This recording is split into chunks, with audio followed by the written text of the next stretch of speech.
আমাদেরকে আল্লাহর কাছে ধর্ণা দেওয়া ছাড়া, মাপ চাওয়া, তওবা করা, আল্লাহর কাছে ধর্ণা দেওয়া, এটা ছাড়া আর কোনো বিকল্প রাস্তা নাই। আর তার জন্য একটা বিরাট সুযোগ এসে গেছে। জিলহজ মাস আজকে বাংলাদেশে 2 তারিখ। আপনারা জানেন যে জিলহজ মাসের প্রথম দশক মানে 1 তারিখ থেকে 10 তারিখ পর্যন্ত, এরপরে আবার 11, 12, 13 এর সাথে যুক্ত হলে তার মানে 1 থেকে 13 তারিখ পর্যন্ত বিশাল ফজিলতে এবং মর্যাদার এই 13টি দিন। আজকে 2 দিন চলে গেল আমাদের জীবন থেকে। এটা নেক আমলের মৌসুম। রমজান মাস যেমন নেক আমলের একটা বিরাট সুযোগ, বিরাট মৌসুম, এই জিলহজের প্রথম 13 দিন নেক আমলে এটা বিরাট সুযোগ, বিরাট মৌসুম। এটা জিলহজ মাসের প্রথম দশক 1 তারিখ থেকে 10 তারিখ পর্যন্ত। এই দশকে আল্লাহ তাআলা কসম খেয়েছেন সূরাতুল ফজরের মধ্যে, ওয়াল ফজর ওয়া লায়ালিন আশর, ফজরের শপথ আর শপথ 10 রাত্রি। তাফসীরে ইবনে কাসির সহ তাফসীরের কিতাবের মধ্যে রাইসুল মুফাসসিরিন হযরত আব্দুল্লাহ ইবনে আব্বাস রাদিয়াল্লাহু তাআলা আনহুমা সহ অনেক মুফাসসিরিন কিরামের বক্তব্য হচ্ছে যে আল্লাহ তাআলা যে 10 রাত্রির কসম খেয়েছেন, এই 10 রাত বলতে জিলহজের প্রথম দশক উদ্দেশ্য। জিলহজের প্রথম 10 দিন 10 রাত আল্লাহ তাআলার কাছে এত মর্যাদা, এত ফজিলতে যে আল্লাহ তাআলা এর কসম খেয়েছেন কোরআন কারীমে। হাদিসের মধ্যে এসেছে আল্লাহ রাসূল বলেছেন, আল আমালু ইলাল্লাহি, যে নেক আমল, আল আমালুস সালিহা, নেক আমল, এই নেক আমল দ্বারা হচ্ছে এই জিলহজের প্রথম দশকের নেক আমল, এটা আল্লাহ তাআলার কাছে সবচেয়ে প্রিয়। বুখারী শরীফের মধ্যে এটা 300 হাদিস, আর হাদিসের সিরিয়াল হলো 965, তিরমিজিতে 757 নম্বর, আবু দাউদে 2438 নম্বর, ইবনে মাজাহ 1727 নম্বর, মুসনাদে আহমদ ইবনে হাম্বল এখানে 1968 নম্বর। এই সব হাদিসের কিতাবে হাদিসটি এসেছে। আল্লাহ রাসূল বলেছেন, মা মিন আইয়ামিন আল আমালুস সালিহ ফিহা আহাব্বু ইলাল্লাহি, যে আল্লাহর কাছে সবচেয়ে প্রিয় নেক আমল যে দিনগুলো, যে দিনগুলোর নেক আমল আল্লাহর কাছে সবচেয়ে প্রিয় সারা বছরের মধ্যে, সেটা হচ্ছে মিন হাদিহিল আইয়াম, এই দিনগুলো, ইয়ানি আইয়ামুল আশরি, অর্থাৎ জিলহজের প্রথম দশকের নেক আমল। জিলহজ মাসের 1 তারিখ থেকে শুরু করে 10 তারিখ পর্যন্ত এই 10 দিনে বান্দা যে নেক আমল করে, এই নেক আমল হচ্ছে আল্লাহ তাআলার কাছে সবচেয়ে প্রিয়। এই কথা শোনার পরে সাহাবায়ে কেরাম প্রশ্ন করলেন, ক্বালু ইয়া রাসূলুল্লাহ ওয়ালাল জিহাদু ফি সাবিলিল্লাহ, আল্লাহর রাস্তায় জিহাদ কি এর চেয়ে প্রিয় নয়? এই 10 দিনের নেক আমল আল্লাহর কাছে এত প্রিয়, আল্লাহর রাস্তায় জিহাদ করাও কি এর চেয়ে প্রিয় নয়? ওয়ালাল জিহাদু ফি সাবিলিল্লাহ, রাসূল বললেন, না, আল্লাহর রাস্তায় জিহাদও আল্লাহর কাছে এত প্রিয় না। আল্লাহর রাস্তায় জিহাদের চেয়েও এই 10 দিনের নেক আমল আল্লাহর কাছে অধিক প্রিয়। তবে ইল্লা রাজুলুন খরাজা বিনাফসিহি ওয়া মালি, তবে ওই ব্যক্তির কথা আলাদা যে ব্যক্তি তার ধন সম্পদ জীবন যা ছিল সবকিছু নিয়ে আল্লাহর রাস্তায় বেরিয়ে পড়েছে, ফালাম ইয়ারদির মিন যালিকা বিশাইইন, কোনো কিছু নিয়ে বাসায় ফিরতে পারে নাই, সম্পদ আল্লাহর রাস্তায় শেষ, জীবনটা আল্লাহর রাস্তায় শেষ, তার কথা আলাদা। বুখারী শরীফ, মুসলিম শরীফ, তিরমিজি শরীফ, আবু দাউদ শরীফ, মুসনাদ আহমদ ইবনে হাম্বল, এতগুলো হাদিসের কিতাবে এই সহিহ হাদিসটি এসেছে। তাহলে জিলহজের প্রথম 10 দিনের নেক আমলের গুরুত্ব কত বেশি। নেক আমল বলতে বোঝানো হয়েছে সমস্ত ফরজকে সঠিকভাবে আদায় পূর্বক বেশি বেশি করে নফল ইবাদত করতে গিয়ে আদায় করা। নম্বর নেক আমল বলতে ফরজগুলো সঠিকভাবে আদায় করা লাগবে। এরপরে নফল আপনি যত বেশি আদায় করতে পারেন। নফলের মধ্যে রোজা আছে, রেগুলার রোজা রাখা যায় একবার 1 তারিখ থেকে 9 জিলহজ পর্যন্ত। আমরা যদি শুরু না করে থাকি তাহলে শুরু করে দেওয়া দরকার। কয়দিন রাখা সম্ভব হয় আপনি চেষ্টা করেন, যে কয়দিন রাখতে পারেন নফল রোজা, যতদিন রাখতে পারেন আল্লাহর কাছে অধিক প্রিয়।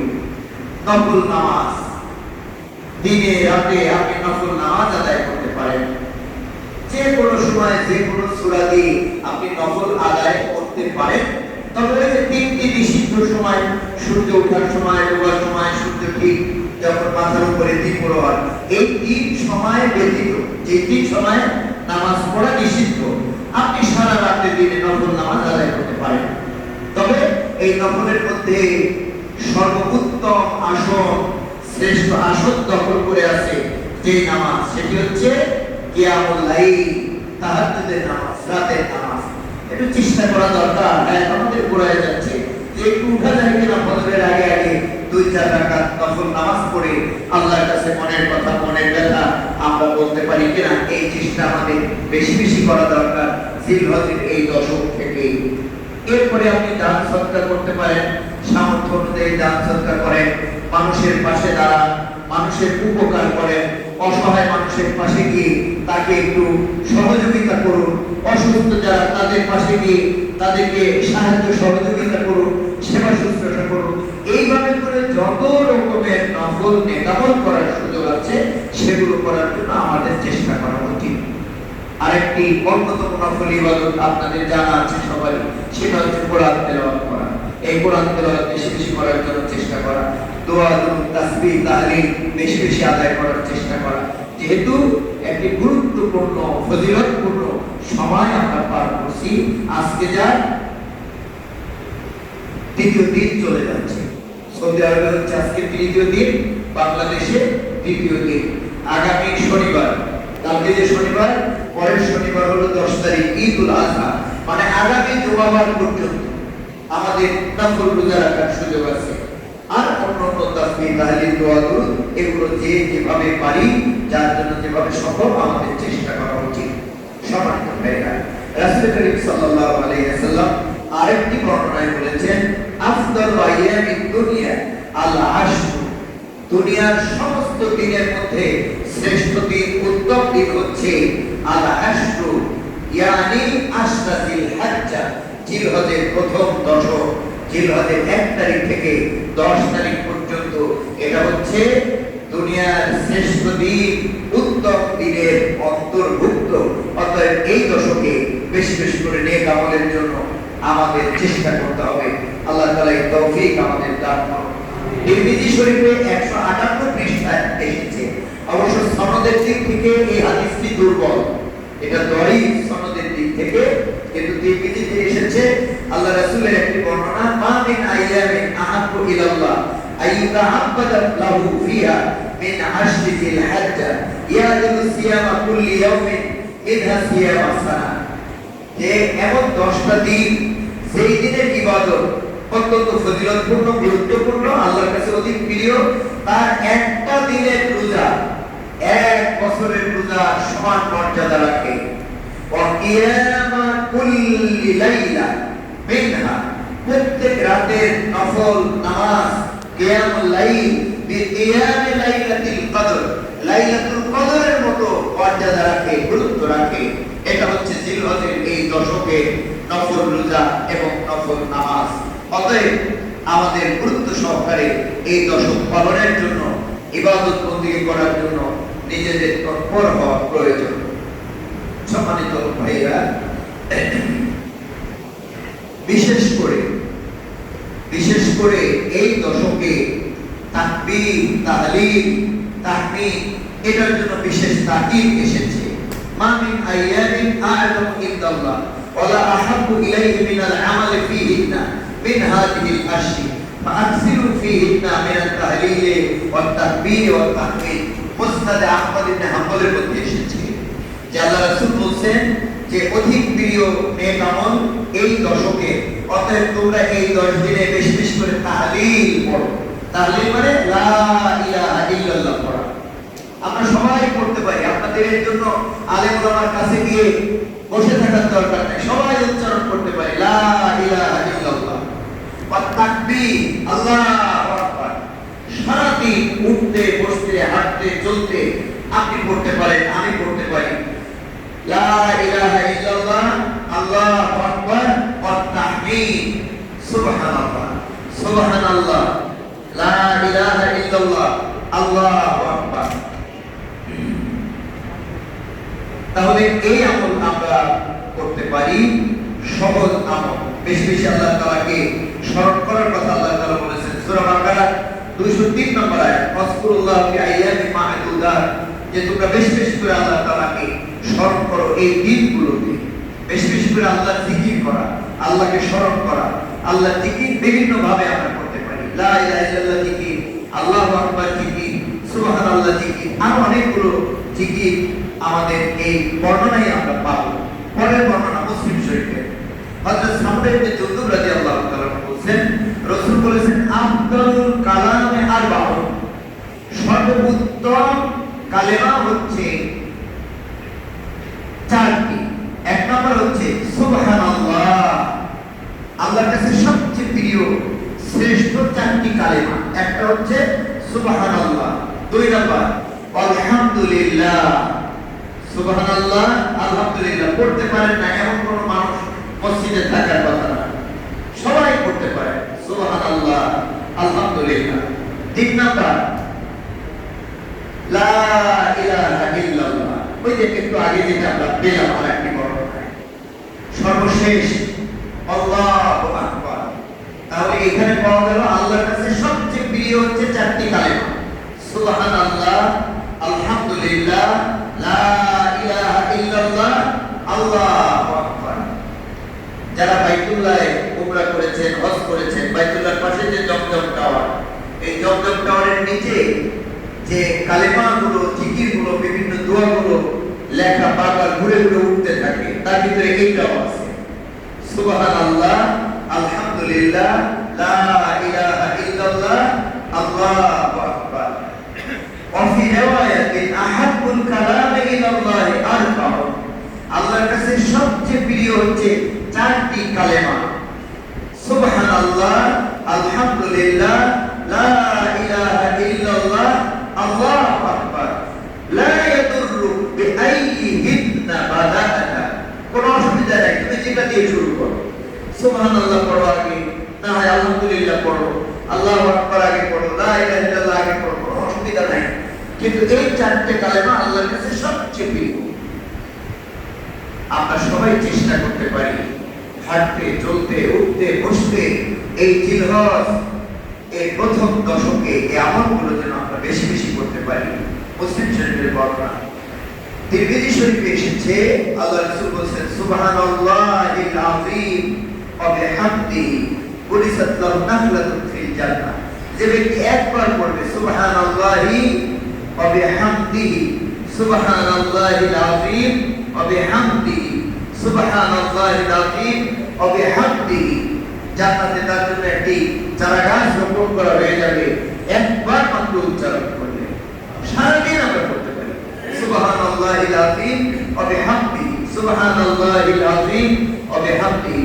বুখারী শরীফের শেষ হাদিস, অনেক মুসলমানেরই মুখস্থ আছে। বুখারী শরীফের শেষ হাদিস, আল্লাহ রাসূল বলেছেন কালিমাতানে সাকিলাতানে ফিল মিজান, মিজানের পাল্লায় কিয়ামতের দিন নেকের পাল্লায় খুব ভারী হবে, অথচ খাফিফাতানে ফিল লিসান, এটা জবানে উচ্চারণ করা খুবই হালকা, উচ্চারণ করতে কোনো কষ্ট হয় না। সুবহানাল্লাহি ওয়া বিহামদিহি, সুবহানাল্লাহিল আযীম, সুবহানাল্লাহি ওয়া বিহামদিহি, সুবহানাল্লাহিল আযীম, সুবহানাল্লাহি ওয়া বিহামদিহি, সুবহানাল্লাহিল আযীম। সারাদিন এই আমল করার সুযোগ আছে। আপনার ওযু করা, গোসল করা জরুরি না যে সুবহানাল্লাহ পড়ার জন্য ওযু করে আসি, ওযু নষ্ট হয়ে গেছে, বাসের নামা লাগবে, রিকশা থামানো লাগবে, ওযু করা লাগবে, তারপরে সুবহানাল্লাহ পড়া লাগবে। বিষয়টা তো এমন জটিল না। হাঁটতে চলতে উঠতে বসতে ওযু থাকুক না থাকুক, সারাদিন রাত আপনি আমল করতে পারেন। হায়াত ঘুরায় যাচ্ছে, আমল করার সুযোগ হাতছাড়া হয়ে যাচ্ছে। কিন্তু আমরা গাফিল অবস্থায় এই অমূল্য সম্পদ হায়াত নষ্ট করে দিচ্ছি। হায়াত যখন ফুরায় যাবে, ঘনিয়ে যখন আসবে, তখন মানুষ আফসোস করবে আর বলবে, লাউলা আখরতানি ইলা আজালিন কারীবিন ফাআসাদদাকা ওয়া আকুন মিনাস সালিহিন। যদি আমাকে আর একটু সুযোগ দেওয়া হতো, আমি যদি আর একটু অবকাশ পেতাম, তাহলে আমি ভালো কাজ করতাম, সৎকর্ম পরায়ণদের আমি অন্তর্ভুক্ত হয়ে যেতাম। ওয়ালা ইউআখিরুল্লাহু নাফসান ইযা জাআ আজালুহা। কিন্তু সময় যখন এসে যাবে, আমাদের হায়াত যখন ফুরিয়ে যাবে, তখন আর এক মুহূর্তের জন্য বিলম্বিত হবে না। মৃত্যু সময়কার জন্য বিলম্ব করা হবে না। সময় থাকতে এই সময়কে কাজে লাগানো দরকার। তিরমিজি আসছে, ইবনে মাজাহ আসছে, আর একটি বর্ণনা আল্লাহ রাসূল বলেছেন, আফদালুয যিকরি লা ইলাহা ইল্লাল্লাহ। সর্বোত্তম জিকির হচ্ছে লা ইলাহা ইল্লাল্লাহ। এইটা আমরাই করব, এই কালেমাগুলো আমরা উচ্চারণ করব। আমরা যদি তখন এর অর্থের দিকে খেয়াল করি, সহজ অর্থ সবারই মনে রাখা সম্ভব। লা ইলাহা ইল্লাল্লাহ, আল্লাহ ছাড়া আর কোনো ইলাহা নাই, হুকুমকর্তা প্রভু একজন। আমি আনুগত্য করতে বাধ্য শুধু একজন মালিকের, একজন রবের, একজন ইলাহের, একজন উপাস্যের। তিনি হচ্ছেন আল্লাহ, যিনি আমার খালিক, যিনি আমাকে সৃষ্টি করেছেন, যিনি আমাকে লালন করলেন, পালন করলেন, আলো দিলেন, বাতাস দিলেন, রিজিক দিলেন, কত নিয়ামত দিলেন, যেই নিয়ামতের বর্ণনা করা সম্ভব নয়। তার অসংখ্য অগণিত নিয়ামতে আমরা ডুবে আছি। প্রত্যেকটা মুহূর্তে চারপাশে তাকাইলে তার নিয়ামত আমাদের নজরে ধরা পড়বে, যা বর্ণনা করে শেষ করা সম্ভব নয়। ওই যে তোমার নিয়ামতে ডুবে আছি, যে সবাই তোমার নিয়ামতে ডুবে আছে আমরা সবাই, কি মুসলমান, কি অমুসলমান, কি নামাজি, কি বেনামাজি, সবাই আল্লাহর নিয়ামত আমরা প্রতিনিয়ত ভোগ করছি। তার নিয়ামত ছাড়া এক মুহূর্ত চলে না। অক্সিজেন ছাড়া, বাতাস ছাড়া আমাদের কারো বেঁচে থাকা সম্ভব নয়। সব নিয়ামত আল্লাহ দিচ্ছে।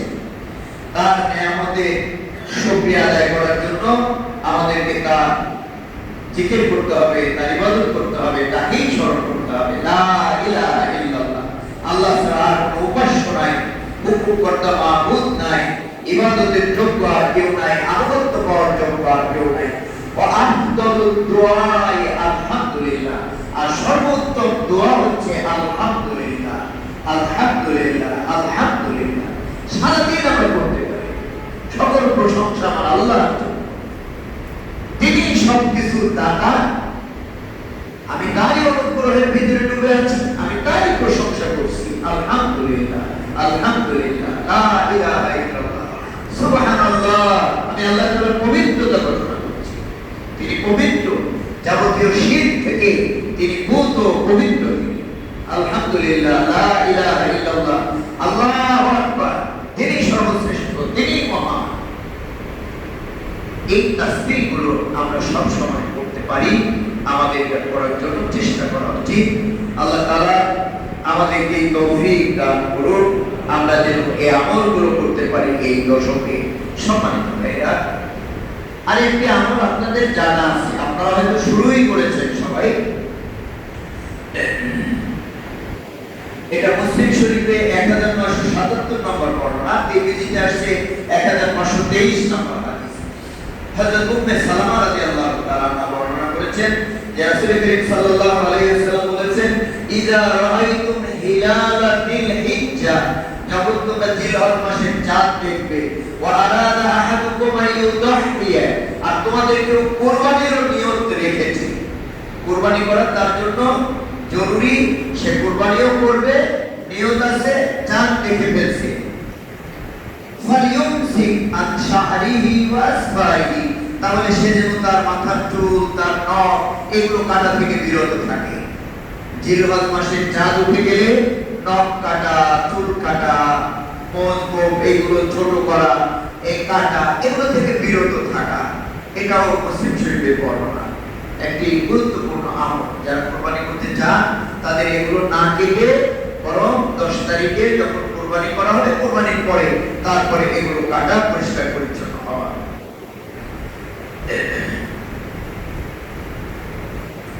সম্মানিত ভাইরা, এই দশকের মধ্যে সর্বশ্রেষ্ঠ হচ্ছে 9 জিলহজ ইয়াউম আরাফা, যেদিন আল্লাহ তাআলার বান্দারা আরাফার ময়দানে সকাল থেকে সূর্যাস্ত পর্যন্ত সারাদিন আরাফাতের ময়দানে অবস্থান করে দোয়া দুরূদ তাসবিহ তাহলিলে তারা মগ্ন থাকেন। এই আরাফাতের ময়দানে হাজী সাহেবরা যেদিন অবস্থান করেন উকুফে আরাফা, হজের মূল রকম যিনি, এই আরাফার দিনে রোজা পালন করা এত গুরুত্বপূর্ণ। একটা দিনের রোজার ব্যাপারে আল্লাহ রাসূল বললেন, সিয়ামু ইয়াউমি আরাফা আহতাসিবু আলা আল্লাহি আইয়ুকাফিরা সানাতাল্লাতী ক্বাবলাহু ওয়াস সানাতাল্লাতী বা'দাহু। আমি আশাবাদী যে আরাফার দিনের রোজার বিনিময়ে আল্লাহ তাআলা তার বান্দার পিছনের 1 বছর আর পরবর্তী 1 বছর, তার জীবনের পূর্ববর্তী এবং পরবর্তী 1 বছর 1 বছর করে 2 বছরের গুনাহ আল্লাহ তাআলা ক্ষমা করে দিবেন এক দিনের রোজার বদলে। একটা দিনের রোজা কিন্তু গুনাহ মাফ হবে 2 বছরে। সেই রোজা হচ্ছে ইয়াউম আরাফা, আরাফার দিনের রোজা। মুসলিম শরীফের 1162 নম্বর হাদিস, তিরমিজিতে 749 নম্বর হাদিস, আবু দাউদে 2425 নম্বর হাদিস। তাহলে এই একটা দিনের রোজা অন্তত যারা 1 তারিখ 2 তারিখ থেকে শুরু করে একেবারে 9 তারিখ পর্যন্ত রাখতে পারবেন আলহামদুলিল্লাহ, তাদের জন্য অনেক ভালো। কিন্তু যারা এটা না পারবেন অন্তত 9 তারিখের রোজা, আরাফার দিনের রোজা, যেদিন হাজী সাহেব আরাফাতের ময়দানে অবস্থান করেন, সেই দিনের রোজাটা যেন ছুটে না যায়। আমাদের এই চেষ্টা সবারই থাকা উচিত। আল্লাহ তাআলা আমাদেরকে এই তৌফিক দান করুন। সম্মানিত ভাইরা, আমরা আমাদের বক্তব্যের শেষ দিকে চলে আসলাম। রাসূল করিম সাল্লাল্লাহু আলাইহি ওয়াসাল্লাম তিনি বলেছেন, এই যে দোয়া দুরূদ জিকির আজকারের ব্যাপারে আমরা যে কথাগুলো আমরা জানলাম হাদিস থেকে, আল্লাহ রাসূল বলেছেন, আহাব্বুল আমালি ইলাল্লাহি আন তামুতা ওয়া লিসানুকা রাতিবুন বিযিকরিল্লাহ। ওই যে জিকিরগুলো আমাদের অনেকেরই বুঝতে অসুবিধা, অনেক মানুষই বুঝেন না। তারা মনে করেন যে জিকির মানে হলো কোনো একটা মজলিসে যেতে হবে, সেখানে গোল হয়ে বসতে হবে, গায়ে গায়ে লেগে থাকতে হবে, তারপরে নির্ধারিত পদ্ধতিতে কারোর নেতৃত্বে দল বেঁধে একই আওয়াজে সমস্বরে যা কিছু পড়া হয় ওইটাই মনে হয় জিকির। ওই কোথায় গেছিলেন? ওই মেয়ে গেছিলাম একটু জিকিরের মজলিসে। মনে করে যে জিকিরের মজলিস এটা নির্ধারিত একটা পদ্ধতিতে এক জায়গায় বসে সবাই মিলে সমস্বরে যেটা পড়া হয় কারণ নেতৃত্বে, এটাই মনে হয় জিকির। এই ভুল ধারণা এখনো থেকে গেল মুসলমানের। অথচ জিকির মানে হলো স্মরণ করা। জিকির মানে হলো স্মরণ করা। আপনি মনে মনে আল্লাহ তাআলাকে স্মরণ করেন, আপনার ভাষায় স্মরণ করেন। আপনি আল্লাহকে, আল্লাহর বিধিবিধান, তার কুদরত, তার আযাব, তার রহমত এগুলো নিয়ে আপনি চিন্তা করেন, এটাও স্মরণ, আল্লাহকে স্মরণ। আর সর্বোত্তম স্মরণ কিভাবে আল্লাহকে করবেন সেটা আমরা অনেকগুলো বর্ণনা এখানে পেলাম। সুবহানাল্লাহ, আলহামদুলিল্লাহ, লা ইলাহা ইল্লাল্লাহ, আল্লাহু আকবার, এই যে আমরা পেলাম। তারপরে সুবহানাল্লাহি ওয়া বিহামদিহি, সুবহানাল্লাহিল আযীম, সুবহানাল্লাহিল আযীম ওয়া বিহামদিহি, বিভিন্ন ভাবে যত তাসবিহ তাহলিল আল্লাহকে স্মরণ করার জন্য আল্লাহ রাসূল তার উম্মতকে শিখিয়েছেন, তিনি আমল করেছেন, এগুলো সবই হচ্ছে জিকির। আপনি সারাদিন সুবহানাল্লাহ, আলহামদুলিল্লাহ পড়লেন, লা ইলাহা ইল্লাল্লাহ পড়লেন, আল্লাহু আকবার পড়লেন, জিকির হবে না? কোরআন তেলাওয়াত তো আফদালুজ জিকির, তেলাওয়াতুল কোরআন, আল্লাহকে স্মরণ করা, আল্লাহর এই কালাম পড়া। অতএব জিকির করার জন্য এরকম আনুষ্ঠানিকতা দরকার, এটা মনে করার কোনো কারণ নেই। জিকির আপনি হাত হাঁটতে চলতে উঠতে বসতে সবসময় করতে পারেন এবং এটাই করা উচিত। আল্লাহ রাসূল এই সহজ পদ্ধতিতেই উপরকে জিকির শিখাইছে। আমরা কঠিন করে না নেই, সহজ ভাবে আমল করি। রাসূল বললেন যে আল্লাহর কাছে একটা প্রিয় আমল যে তুমি মৃত্যু মুখে পতিত হয়েছো, অলিসানুকা রাতিবুন মিন যিকরিল্লাহ, অথচ তখন তোমার জবানটা জিহ্বাটা এটা সিক্ত আছে, ভিজা আছে আল্লাহর স্মরণে। সুবহানাল্লাহ পড়ছেন, আলহামদুলিল্লাহ পড়ছেন, লা ইলাহা ইল্লাল্লাহ পড়ছেন, কোরআন তেলাওয়াত করছেন, আপনার জিহ্বাটা ভিজা আছে আল্লাহর স্মরণে, এটা আল্লাহর কাছে অতি প্রিয় আমল। এই জিকির বেশি বেশি করে করার জন্য আল্লাহ তাআলা আমাদেরকে তাকিদ দিয়েছেন, আযকুরুল্লাহ বিআইয়ামিন মা'দুদাত, এই লোকগুলোতে বেশি বেশি জিকির করা। তিরমিজি শরীফে একটি বর্ণনা আছে, লা ইয়াজালু লিসানুকা রাতবান মিন যিকরিল্লাহ। একজন ব্যক্তি এসে বলছে, ইয়া রাসূলুল্লাহ, এই যে যত নেক আমলের কথা বললেন, নফল ইবাদত বন্দেগীর কথা বললেন, আমার কাছে এগুলো একটু বেশি মনে হচ্ছে। এত নেক আমল, আমি দুর্বল মানুষ, এত কিছু আমার জন্য তো করা কঠিন। সহজ কোনো রাস্তা আছে কিনা যেটা আমি আমল করে এই নফলের সওয়াব আমি পেতে পারি? আমার জন্য তো এত নেক আমল করা কঠিন। রাসূল বললেন, লা ইয়াজালু লিসানুকা রাতবান মিন যিকরিল্লাহ। সহজ নেক আমলের রাস্তা তুমি খুঁজছো, তাহলে সব সময় তোমার জিহ্বাটাকে, জবানটাকে তুমি সিক্ত রাখো, ভিজা রাখো আল্লাহর স্মরণে। সুবহানাল্লাহ, আলহামদুলিল্লাহ, লা ইলাহা ইল্লাল্লাহ, আল্লাহু আকবার। সারাদিন পড়েন, জবান ভিজা থাকবে, জিহ্বা ভিজা থাকবে, এটা সহজ নেক আমল। সম্মানিত ভাইরা, তাহলে জিলহজের এই প্রথম দশক, এই দশকে নেক আমলের গুরুত্ব, এর ফজিলত, এই ব্যাপারে আমরা একটা ধারণা পেলাম। আমাদেরকে আল্লাহ তাআলা এই আমলগুলোর আমল করার, এই আমলগুলোর উপরে আমাদেরকে এই দিনগুলো কাটানোর তৌফিক আল্লাহ তাআলা দান করুন। আমরা এটা চেষ্টা করি। আর বেশি বেশি করে, যেহেতু অত্যন্ত ফজিলতপূর্ণ দশক এখন আমরা অতিবাহিত করছি, আল্লাহ তাআলার কাছে তওবা করা। জীবনে অনেক ভুল করেছি আমরা, ইচ্ছায় অনিচ্ছায়, প্রকাশ্যে গোপনে, পারিপার্শ্বিকতার কারণে, বন্ধু বান্ধবের পালায় পড়ে অনেক গুনাহ, অনেক নাফরমানি, অনেক ভুল ত্রুটি আমাদের হয়ে গেছে। তার জন্য আল্লাহ তাআলার কাছে বেশি বেশি তওবা করতে হবে, ইস্তিগফার করতে হবে, ক্ষমা প্রার্থনা করতে হবে। যেমন কি আল্লাহ তাআলা নির্দেশ দিয়েছেন, ইয়া আইয়ুহাল্লাযীনা আমানু তুবু ইলাল্লাহি তাওবাতান নাসুহা, যে ও ঈমানদারেরা তোমরা খালেস ভাবে আল্লাহর কাছে তওবা করো।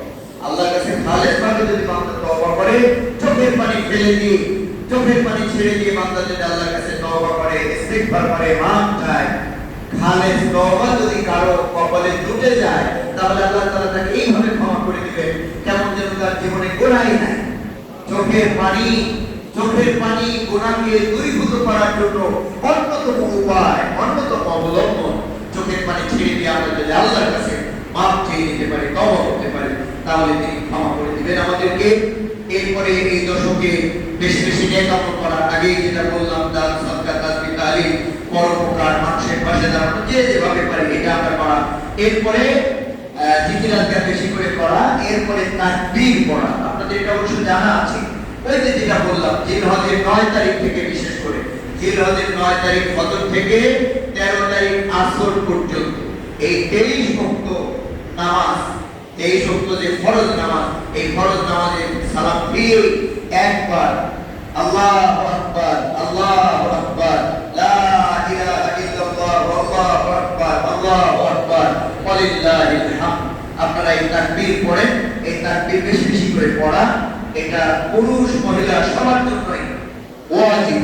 মহিলারা নীরবে পড়বে, আস্তে আস্তে পড়বে, আর পুরুষরা একটু আওয়াজ করে পড়তে কোনো অসুবিধা নাই। আল্লাহ তাআলা এই তাকবীর আমরা এই ঘোষণা যেন বলিষ্ঠভাবে আমরা দেই, আন্তরিকতার সাথে বুঝে বুঝে আমরা যেন দেই, এই তাকবীর যেন আমরা আদায় করতে পারি। আল্লাহ তাআলা আমাদেরকে তৌফিক দান করুন। আমরা যেন এই দশক বেশি বেশি নেক আমল করে কাটাতে পারি, ফরজগুলোকে যথাযথভাবে আদায় করব। আমি আগেও বলেছি, ফরজকে যথাযথভাবে আদায় করব, বেশি বেশি নেক আমল করা, এটা আমাদের মাথায় রাখতে হবে। আল্লাহ তাআলা আমাদেরকে তৌফিক দান করুন। আমিন। আকুলু কওলি হাযা